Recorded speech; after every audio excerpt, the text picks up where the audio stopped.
Welcome to live study. આપણી YouTube ચેનલમાં તમામ મિત્રોનું હાર્દિક સ્વાગત છે. આજે આપણે જનરલ વિજ્ઞાનના પ્રશ્નો લઈશું, જે પાર્ટ 7 આવ્યા છે. આપણી ચેનલમાં નવા મિત્રો હોય તો ચેનલને સબસ્ક્રાઈબ કરી લેજો, તમારા મિત્રોને શેર કરજો. ચાલો તો શરૂ કરીએ પ્રશ્નો. પ્રશ્ન નંબર 1 છે, નીચે આપેલામાંથી વિટામિન સીમાં કયું એસિડ હોય છે? Option A ascorbic acid, option B tartaric acid, option C citric acid, option D acetic acid. આમાંથી કયું વિટામિન સીમાં એસિડ હોય છે?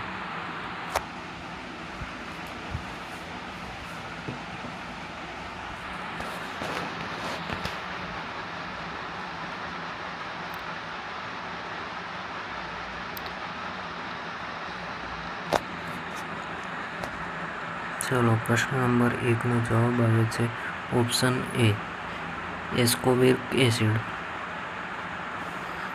કે જે વિટામિન સીમાં એસ્કોર્બિક એસિડ હોય છે. પ્રશ્ન નંબર 2, નીચે આપેલ વિકલ્પ પૈકી ખાટા ફળોમાં કયું એસિડ હોય છે? Option A oxalic acid, option B citric acid, option C lactic acid, option D acetic acid.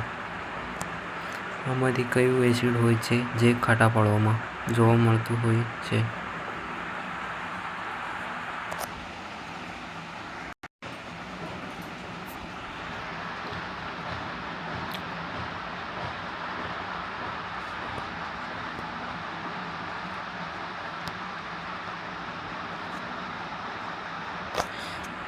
ચલો, પ્રશ્ન નંબર 2 નો જવાબ આવે છે option B citric acid.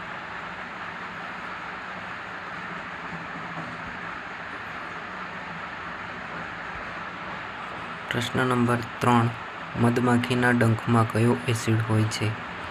Option A sulphuric acid, option B methanoic acid, option C nitric acid અને option D amino acid.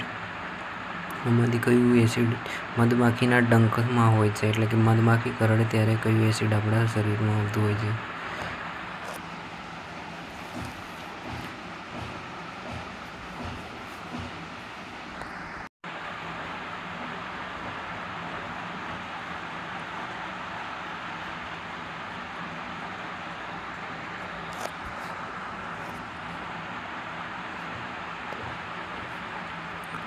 ચલો, પ્રશ્ન નંબર 3 નો જવાબ આવે છે ઓપ્શન બી મિથેનોઇક એસિડ, કે જે મધમાખીના ડંખમાં હોય છે. પ્રશ્ન નંબર 4, નીચે આપેલામાંથી ફળોના રસમાં કયું એસિડ હોય છે? Option A lactic acid, option B oxalic acid, option C tartaric acid અને ઓપ્શન ડી એસિટિક એસિડ.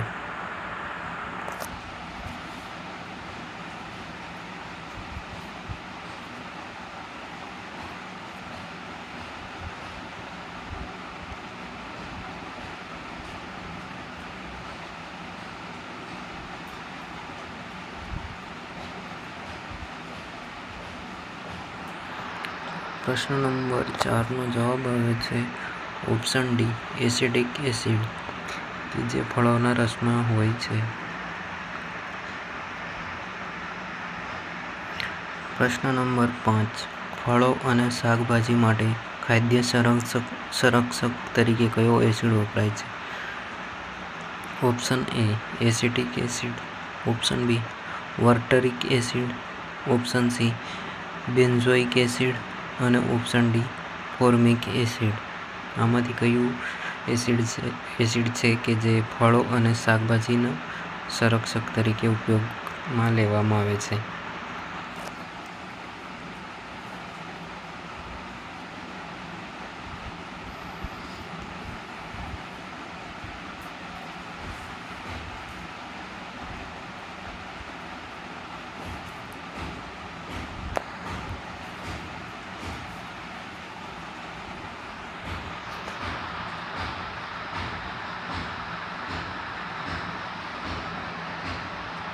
ચલો પ્રશ્ન નંબર 5નો જવાબ આવે છે ઓપ્શન એ એસિડિક એસિડ કે જે ફળો અને શાકભાજી માટે સંરક્ષક તરીકે વાપરવામાં આવે છે.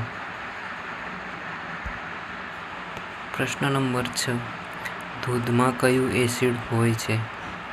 Option A oxalic acid, option B lactic acid, option C ascorbic acid, option D glutamic acid. આમાં 4 ઓપ્શનમાંથી કયું એસિડ દૂધમાં હોય છે?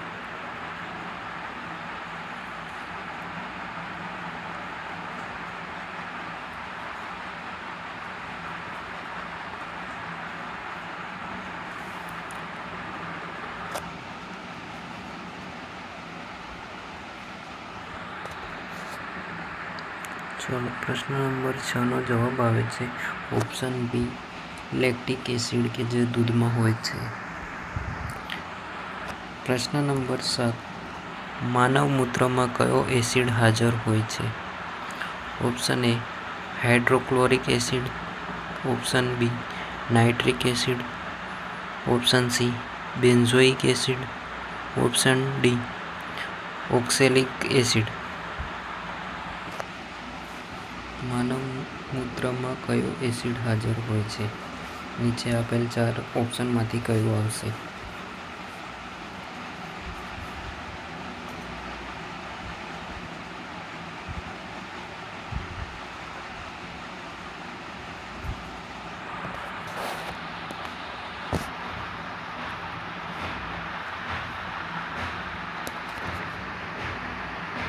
ચલો પ્રશ્ન નંબર 7નો જવાબ આવે છે ઓપ્શન સી બેન્ઝોઇક એસિડ કે જે માનવના મૂત્રમાં હાજર હોય છે.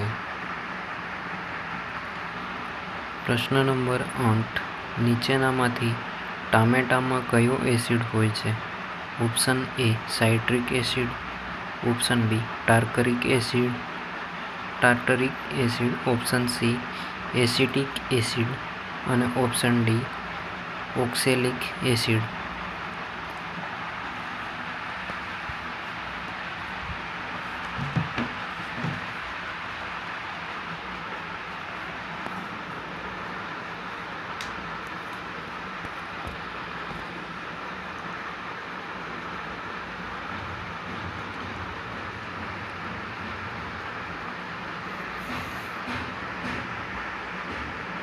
પ્રશ્ન નંબર 8નો જવાબ આવે છે ઓપ્શન ડી ઓક્ઝેલિક એસિડ. પ્રશ્ન નંબર 9 નીચે આપેલામાંથી ઘઉંમાં કયો એસિડ હોય છે? Option A glutamic acid, option B nitric acid, option C ટ્રોડોલિક acid, option D benzoic acid. આમાંથી કયું એસિડ ઘઉંમાં હોય છે?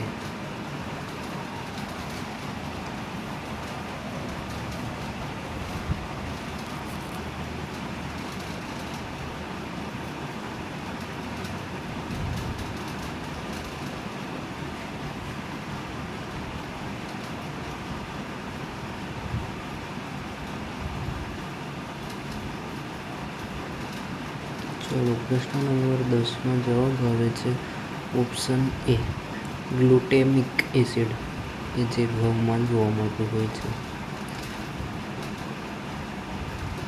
પ્રશ્ન નંબર 10 આમલી અને દ્રાક્ષમાં કયો એસિડ હોય છે? Option A formic acid, option B tartaric acid, option C citric acid અને ઓપ્શન ડી નાઇટ્રિક એસિડ.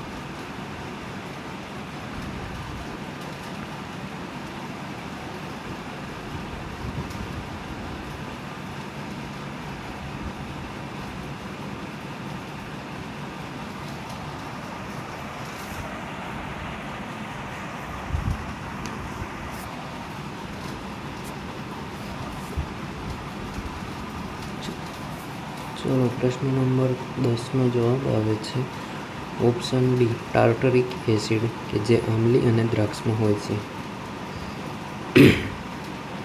મિત્રો, આપણી ચેનલમાં નવા છો તો ચેનલને સબસ્ક્રાઈબ કરી લેજો. ચલો, પ્રશ્ન નંબર 11. આધુનિક રસાયણ વિજ્ઞાનના પિતા કોણ છે? Option A Antony Lavoisier, option B Ernest Rutherford, option C Amedeo Avogadro, option D John Dalton.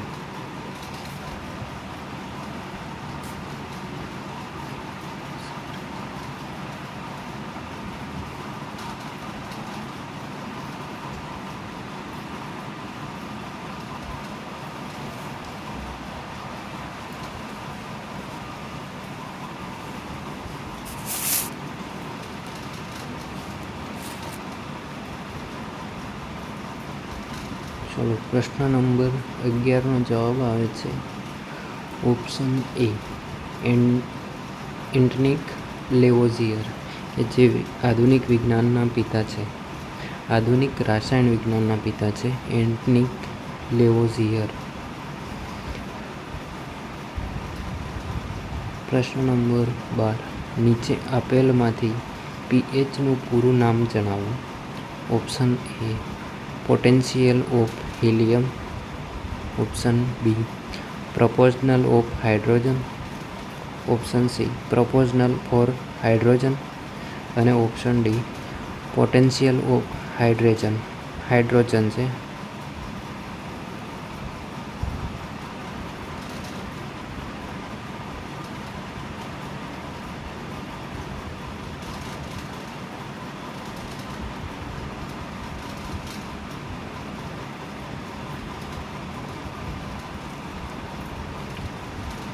ચલો, પ્રશ્ન નંબર 12નો જવાબ આવે છે option D potential of hydrogen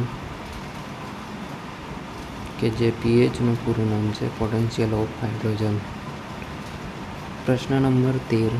નીચે આપેલામાંથી કુલ તત્વોની સંખ્યા કેટલી છે? કુલ તત્વોની સંખ્યા પૂછવી છે. Option A 114, option B 96, option C 118 અને ઓપ્શન ડી 112.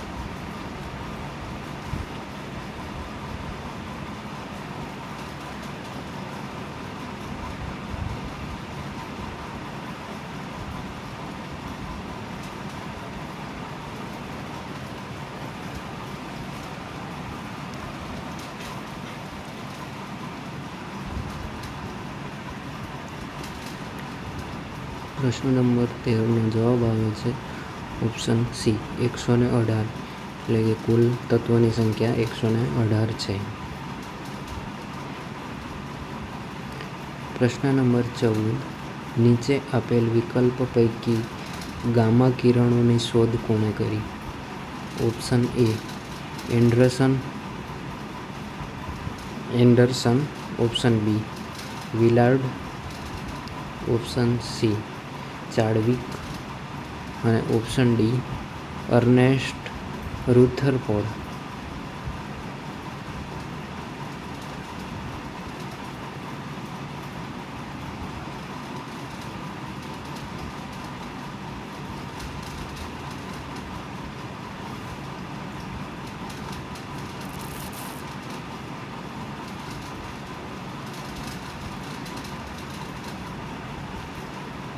ચલો, પ્રશ્ન નંબર 14નો જવાબ આવે છે ઓપ્શન બી વિલાર્ડ કે જેમણે ગામા કિરણોની શોધ કરી હતી.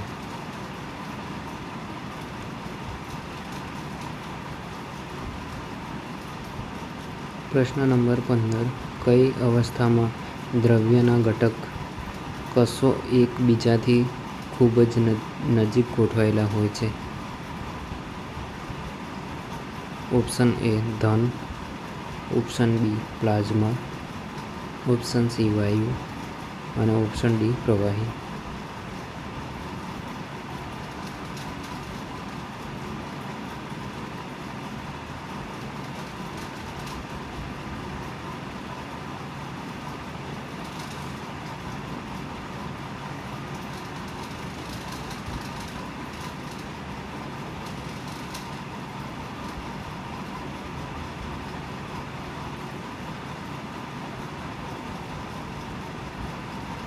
પ્રશ્ન નંબર 15નો જવાબ આવે છે ઓપ્શન એ.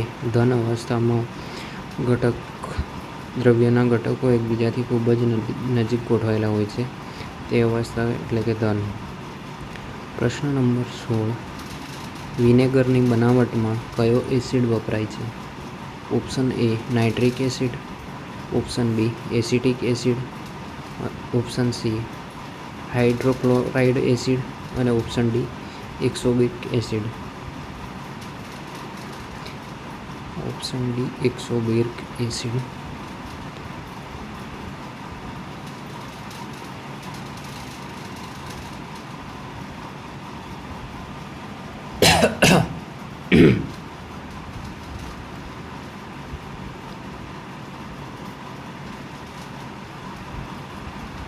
ચલો પ્રશ્ન નંબર 16નો જવાબ આવે છે ઓપ્શન બી. એસિટિક એસિડ કે જે વિનેગરની બનાવટમાં એસિટિક એસિડ વપરાતો હોય છે. પ્રશ્ન નંબર 17. તત્વો અને તેની સંખ્યાની દ્રષ્ટિએ કઈ જોડ ખોટી છે? ઓપ્શન એ. કુદરતી તત્વ 92 એટલે 92, ઓપ્શન બી. ધાતુ તત્વો 91, ઓપ્શન સી. અધાતુ તત્વો 22, ઓપ્શન ડી. કૃત્રિમ તત્વો 82. આમાંથી કઈ જોડ છે કે જે ખોટી છે?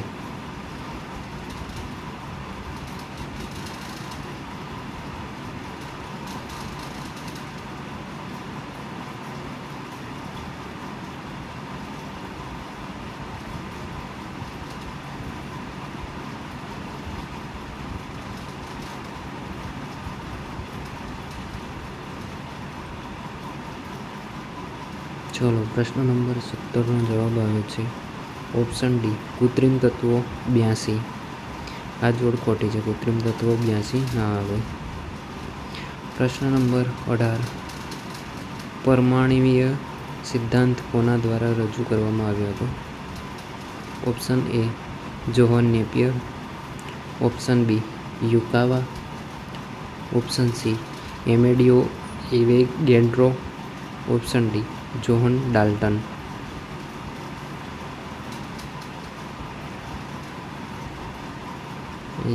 એમાંથી કયો પરમાણ્વીય સિદ્ધાંત કોના દ્વારા રજૂ કરવામાં આવ્યો હતો?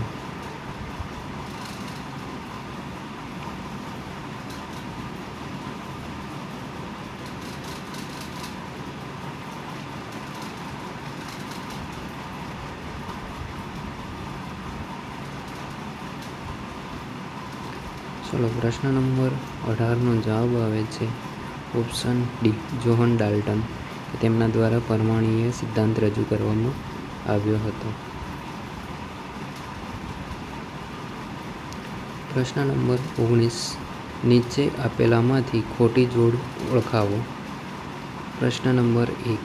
Proton Ernest Rutherford, option B. Photon Pauli, option C. Electron J Thomson અને ઓપ્શન ડી. Neutron Chadwick. આમાંથી કઈ ખોટી જોડ છે?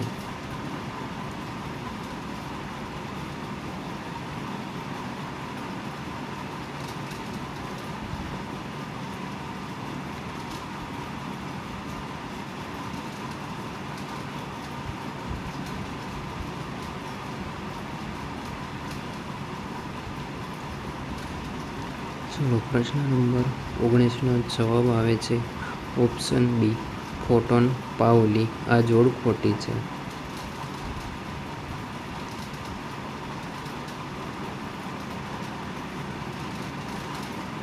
પ્રશ્ન નંબર 20. પ્રત્યેક કક્ષામાં ગોઠવતા મહત્તમ ઇલેક્ટ્રોનની સંખ્યા કયા સૂત્ર દ્વારા જાણી શકાય છે? Option A. 2n², 2n², option B. 6n, 6n², option C. 5n2, 5n², option D. 4n, 4n². આમાંથી કયા સૂત્ર દ્વારા મહત્તમ ઇલેક્ટ્રોનની સંખ્યા પ્રત્યેક કક્ષામાં ગોઠવતા મહત્તમ ઇલેક્ટ્રોનની સંખ્યા જાણી શકાય છે? એટલે કે આમાંથી કયું સૂત્ર છે કે જેના દ્વારા આપણે મહત્તમ ઇલેક્ટ્રોનની સંખ્યા જાણી શકાય છે? ચલો પ્રશ્ન નંબર 20નો જવાબ આવે છે ઓપ્શન એ 2n², 2n². ચલો આજે અહીંયા સુધીના પ્રશ્નો હતા 20. અહીંયા સુધી બની રહ્યા તે બદલ ખૂબ આભાર. Thank you. આપણી ચેનલને સબસ્ક્રાઈબ કરી લેજો. ફેસબુક અને ટેલિગ્રામ ચેનલ છે અને યુટ્યુબ ચેનલ. આ 4 જે સોશિયલ મીડિયાના પ્લેટફોર્મ છે તેને ફોલો કરી લેજો મિત્રો.